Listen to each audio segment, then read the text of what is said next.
മോനെ, നീ എവിടെയായിരിക്കുന്നത്? നിനക്ക് ലജ്ജയുണ്ടോ യേശു രക്ഷകനാന്ന് പറയുന്നതിനകത്ത്?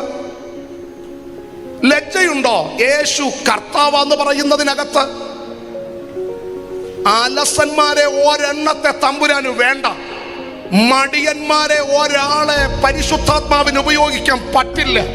ഇന്ന് രാവിലെ സുവിശേഷത്തിന്റെ ദീപശിഖ, ആ ദൗത്യം നിർവഹണം കാലാകാലങ്ങളായി ചെയ്ത് ക്രിസ്തുവിൽ മറഞ്ഞിരിക്കുന്ന പിതാക്കന്മാരുടെ ചരിത്രം നമുക്കിന്ന് രാവിലെ ഊർജം നൽകി തരുമ്പോ, ആവേശം നൽകി തരുമ്പോ, ആമേൻ, നമുക്കിറങ്ങിയേ പറ്റുകയുള്ളൂ. തകർന്നുകൊണ്ടിരിക്കുന്ന തലമുറയുടെ നടുവിൽ കുഞ്ഞേ, നീ രക്ഷിക്കപ്പെട്ടവനാ, നീ രക്ഷിക്കപ്പെട്ടവളാ, ആമേ, സ്നാനപ്പെട്ടവനാ, പരിശുദ്ധാത്മാവിന്റെ അഭിഷേകം പ്രാപിച്ചതാ.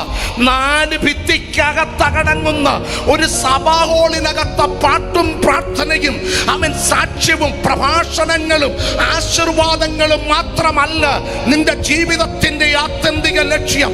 തീയിൽ നിന്ന് ചിലതിനെ വലിച്ചെടുക്കാൻ, ഒഴുകിപ്പോകുന്ന വെള്ളത്തിൽ നിന്ന് ചിലതിനെ പിടിച്ചെടുക്കാൻ നീ ദൈവത്താൽ തെരഞ്ഞെടുക്കപ്പെട്ടവളാണ്, ദൈവത്താൽ തെരഞ്ഞെടുക്കപ്പെട്ടവനാണെന്ന് ദൂത് കൈമാറാൻ കർത്താവ് എനിക്ക് നിയോഗം നൽകി തരുന്നു.